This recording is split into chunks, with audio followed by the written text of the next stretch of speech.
TDS क्या होता है? नॉर्मली क्या होता है कि हम लोग पैसे कमाते हैं और उस पैसे पर जो भी टैक्स लगता है हम गवर्नमेंट को देते हैं। लेकिन टीडीएस इसका बिल्कुल ही उल्टा है। उल्टा कैसे है कि जो भी आपकी सोर्स ऑफ इनकम है, कैसे मान लीजिए आप किसी कंपनी में काम करते हैं तो आपको वहाँ से सैलरी भी मिलती होगी, या फिर मान लीजिए आपने बैंक के अंदर एफडी करा रखी होगी तो उस पर आपको ब्याज भी मिलता होगा, या फिर मान लीजिए आपने आपका मकान किसी को किराए पर दे रखा होगा। जब सोर्स ऑफ इनकम पर मान लीजिए टैक्स कटने लग जाए, नहीं समझ में आया होगा, एक एग्जांपल से आपको समझाता हूँ। मान लीजिए मैं किसी कंपनी में काम करता हूँ और उस कंपनी में मेरी सैलरी है 50,000 रुपये, तो उस 50,000 की सैलरी पर मान लीजिए 10% का टीडीएस कटता है। तो 10% का मतलब हो गया 50,000 पे 5,000 रुपये।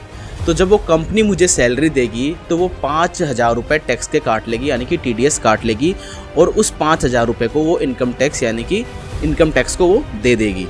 तो आपको टीडीएस का मतलब समझ में आया होगा। अब